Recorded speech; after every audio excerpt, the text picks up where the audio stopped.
Good morning.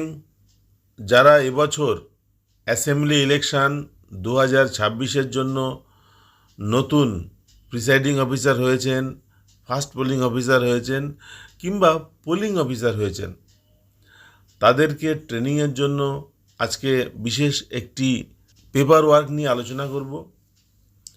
এটি অবশ্যই গুরুত্বপূর্ণ একটি পেপার, প্রিসাইডিং অফিসার্স ডায়েরি। কিভাবে প্রিসাইডিং অফিসার্স ডায়েরি লিখতে হয় সেটা আপনাদের দেখাবো, এবং এই ভিডিওর শেষে আমি বিগত একটি ভোটের পূরণ করা একটি প্রিসাইডিং অফিসারের ডায়েরির কপি আপনাদের দেখাবো। তাহলে শুরু করি আজকের আলোচনা, how to fill presiding officers diary. Presiding অফিসারদের জন্য একটি নির্দেশ পুস্তিকা 2023, এটা সমস্ত ট্রেনিং সেন্টারে প্রিসাইডিং অফিসার এবং ফার্স্ট পোলিং অফিসারদের দেওয়া হচ্ছে। এটি বাংলা ভার্সনের বই। এই বইয়ের একটি নমুনা কপি দেওয়া আছে, যেটি বাংলাতে আছে। আপনারা যখন ভোট নিতে যাবেন তখন আপনাদেরকে যে ফর্মগুলো দেওয়া হবে সেগুলো সবই ইংরেজিতে থাকবে, কিন্তু আমার কাছে ইংরেজি ফর্ম নেই, তাই বাংলা ফর্ম থেকেই দেখাচ্ছি।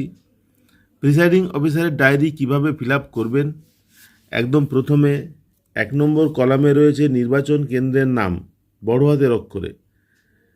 ধরা যাক 119 বারাসাত এই বিধানসভা কেন্দ্রের জন্য আপনি কোনো একটি বুথে ভোট নিতে গেছেন, তাহলে নির্বাচন কেন্দ্রের নাম হবে বারাসাত অ্যাসেম্বলি কনস্টিটিউয়েন্সি। ভোট গ্রহণের তারিখ, যে তারিখে ভোট গ্রহণ হবে, ধরা যাক সেটি 29শে এপ্রিল 2026। ভোট গ্রহণ কেন্দ্রের নম্বর ও নাম। ভোট গ্রহণ হবে মনে করুন কিশোর স্পোর্টিং ক্লাব 36 নম্বর, তাহলে 36 নম্বর আপনারা লিখবেন 36, কিশোর স্পোর্টিং ক্লাব। কোথায় অবস্থিত?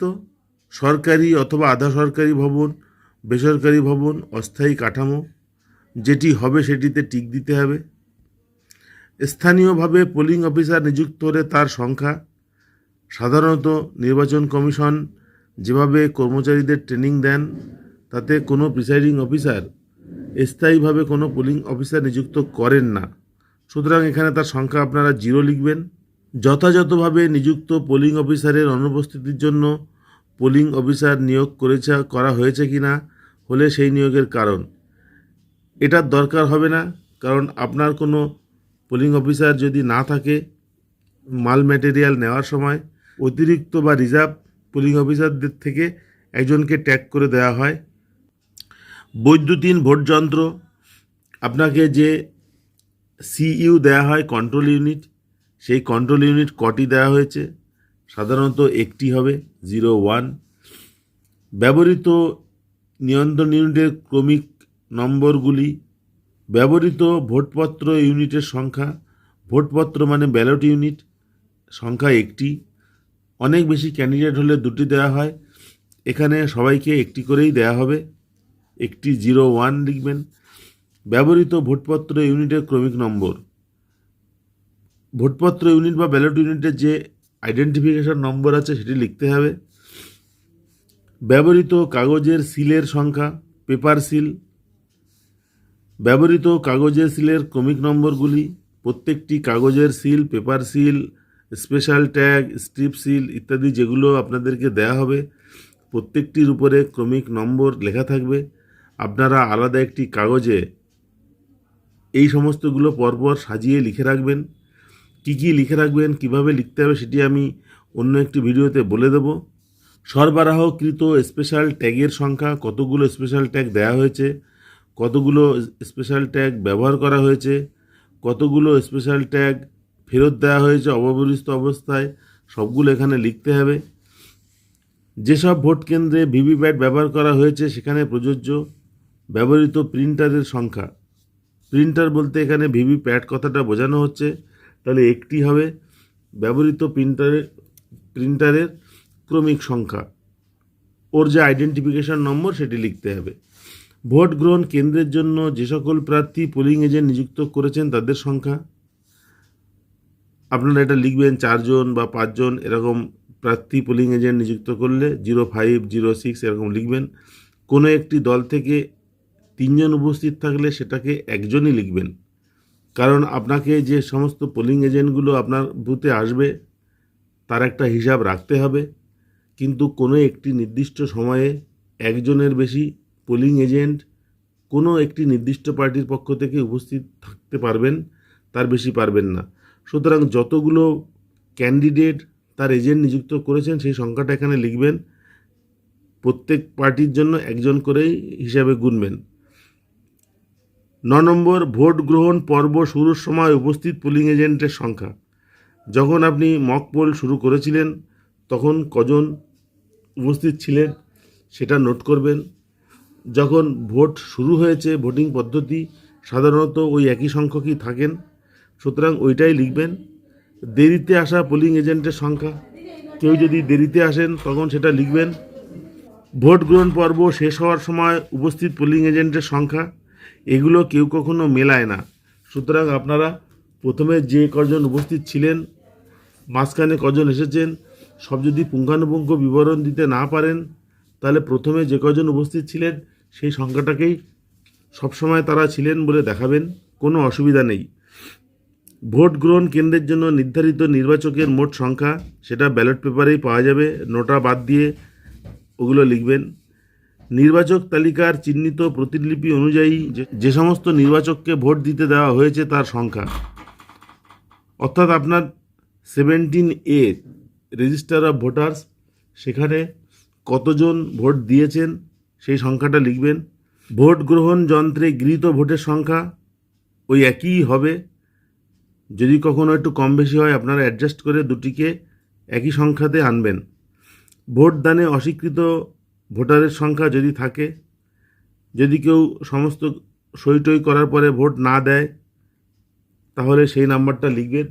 সাধারণত তেমন কেউ থাকে না। আর এখানে প্রথম পোলিং অফিসারের স্বাক্ষর নিতে হবে, আর register of voter second polling officer সাধারণত মেনটেন করেন, তাহলে এখানে ফার্স্ট পোলিং অফিসার, এখানে সেকেন্ড পোলিং অফিসারের সই নিতে হবে। এরপরে আছে যতজন ভোটার ভোট দিয়েছেন তাদের মধ্যে পুরুষ কতজন, মহিলা কতজন, মোট তৃতীয় লিঙ্গ কতজন, মোট কতজন, সেগুলো এখানে লিখতে হবে। আপনারা এই নম্বরটি যত জায়গায় লিখতে হবে, অনেক জায়গায় লিখতে হয়, সব জায়গায় যেন একই হয় সেটা খেয়াল রাখবেন। আপনারা এগুলো আলাদা একটা কাগজে লিখে রাখবেন। চ্যালেঞ্জ ভোট হয়েছে কি না, কতজন হয়েছে, বাজেয়াপ্ত অর্থের পরিমাণ কত, এগুলো সাধারণত এড়িয়ে যাওয়ার চেষ্টা করবেন। যদি এড়িয়ে যান তাহলে এগুলো শূন্য হবে। 13 নম্বর আছে যে সমস্ত ব্যক্তি নির্বাচনী কৃত্য শংসাপত্র বা ইডিসি দেখিয়ে ভোট দিয়েছেন তাদের সংখ্যা। আপনাদের টিমে যে কজন দিয়েছেন কিংবা বাইরে থেকে যারা এসেছেন তাদের মোট সংখ্যাটা এখানে লিখবেন। যেসব ওভারসিজ ভোটার ভোট দিয়েছেন তাদের সংখ্যা, যে সমস্ত নির্বাচক সঙ্গীর সাহায্য নিয়ে ভোট দিয়েছেন তাদের সংখ্যা, সাধারণত এগুলো এড়িয়ে যাবেন। যে সমস্ত প্রতিনিধি ভোটদাতা প্রক্সি ভোট দিয়েছেন তাদের সংখ্যা, সাধারণত কেউ আসে না, সুতরাং 0 হবে। যদি কেউ আসে তাদের সংখ্যা লিখবেন।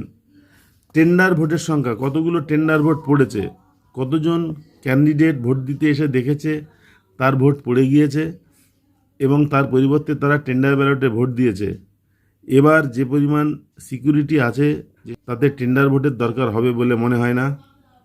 যদি দরকার না হয় 0 লিখবেন, আর যদি দরকার হয় সঠিক সংখ্যাটা লিখবেন, কারণ এই টেন্ডার ভোট বা টেন্ডার ব্যালট আপনাকে আলাদা করে কিন্তু জমা দিতে হবে। নির্বাচকের সংখ্যা কতজন, যাদের কাছ থেকে বয়স সম্পর্কিত ঘোষণা করা হয়েছে এমন কেউ থাকবে বলে মনে হয় না, 0 হবে। যারা এই ধরনের ঘোষণাপত্র করতে অসম্মত হয়েছেন তাদের সংখ্যা 0 হলে 0 হবে।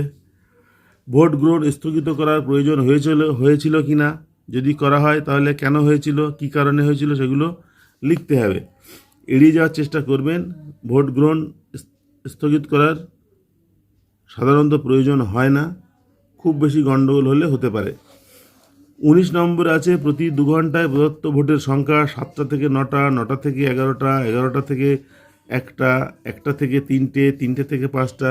আলাদা একটা খাতায় এই ছকটা করে রাখবেন, বিভিন্ন সময় কাজে লাগবে। সেই খাতা থেকে এখানে দেখে দেখে বসাবেন। আপনার বুথে বিভিন্ন আধিকারিক মাঝে মাঝে ভিজিট করতে আসতে পারেন। যদি আসেন, ভিজিট শিট আলাদা একটা আছে, সেখানে তাদের স্বাক্ষর নেবেন, আর সেখান থেকে তথ্য নিয়ে নাম নিয়ে এই জায়গাটা ফিল আপ করবেন। ভিজিট শিট কিন্তু দরকার। 20 নম্বর পয়েন্টে আছে ভোট গ্রহণ শেষ হওয়ার সময় লাইনে দাঁড়িয়ে থাকা যতজন নির্বাচকের হাতে চিরকুট দেওয়া হয়েছিল, অর্থাৎ কিউ স্লিপ। শোনা যাচ্ছে এবার ভোট হবে 6টা পর্যন্ত। সুতরাং ঠিক 6টার সময় আপনি একজন সিআরপিএফ জওয়ানের সাহায্য নিয়ে লাস্ট থেকে, লাইনের লাস্ট থেকে 1 নম্বর 2 নম্বর করে চিরকুট ইস্যু করবেন। মোট কতগুলো চিরকুট ইস্যু হয়েছে সেই সংখ্যাটা এখানে লিখবেন। শেষতম নির্বাচক ভোট দেওয়ার পর ভোট গ্রহণ পর্ব শেষ হওয়ার সময় এটা মনে রাখবেন কখন আপনার ভোট শেষ হয়েছে। যখনই ভোট শেষ হবে আপনি তখন ঘোষণা করে দেবেন মেশিন বন্ধ করা হচ্ছে, ভোট শেষ। টাইমটা লিখে রাখবেন কাগজে, সেখান থেকে এখানে লিখবেন। বিশদ তথ্য সহ নির্বাচনী অপরাধের বিবরণ। যতগুলি অপরাধমূলক ঘটনা ঘটেছে, জাল ভোট দান, ভোট গ্রহণ কেন্দ্রের 100 মিটারের মধ্যে ভোট প্রার্থনা, ভোট গ্রহণ কেন্দ্রে কোনো বিজ্ঞপ্তির তালিকা, কোনো নথি প্রতারণামূলকভাবে বিকৃত করা, ভোটদাতাদের ঘুষ দেওয়া, এগুলো সাধারণত আপনার সামনে ঘটবে না, আর এবার আরও না ঘটার সম্ভাবনা বেশি। সুতরাং এগুলো সব নট অ্যাপ্লিকেবল বা নীল হবে।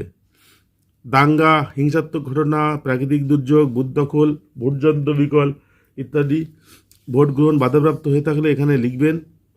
সাধারণত দরকার হবে না, ভোট গ্রহণ যন্ত্র বিকল হওয়া এই একটা কারণ হতে পারে, বাকিগুলোর ক্ষেত্রে নীল হবে সাধারণত। ভোট গ্রহণ কেন্দ্রে ব্যবহৃত ভোটযন্ত্র কোনো কারণে কলুষিত হয়ে থাকলে আপনারা এটা লিখবেন। যদি ঘটনা ঘটে, সাধারণত ঘটবে বলে মনে হয় না। প্রার্থী বা এজেন্ট গুরুতর অভিযোগ করলে তার বিবরণ। কেউ আপনার কাছে গুরুতর অভিযোগ করবে না, যদি করতে আসে বোঝাবেন, নয়তো উচ্চতর কর্তৃপক্ষের কাছে পাঠাবেন। এখানে ঝামেলা না রাখাই ভালো। আইন শৃঙ্খলা ভঙ্গের ঘটনা, ভোট গ্রহণ কেন্দ্রে ভুল ত্রুটি, বেনিয়ম কিছু ঘটে থাকলে তার বিবরণ। ভোট গ্রহণ শুরু হওয়ার আগে ভোট চলাকালীন সময়ে নতুন ভোটযন্ত্র ব্যবহার করা হয়েছে কিনা, হ্যাঁ বা না করে লিখবেন। স্থান, তারিখ প্রিসাইডিং অফিসার সই করবেন। এই হচ্ছে প্রিসাইডিং অফিসারের ডায়েরি। এবার আমি আপনাদেরকে নমুনা একটা কপি দেখাবো। তবে এবছর প্রিসাইডিং অফিসারের ডায়েরিতে সামান্য কিছু মডিফিকেশান আসতে পারে। কী মডিফিকেশান আসবে সেটা আমার জানা নেই, আপনারা সেই মডিফিকেশান অনুসারে এগুলো লিখবেন।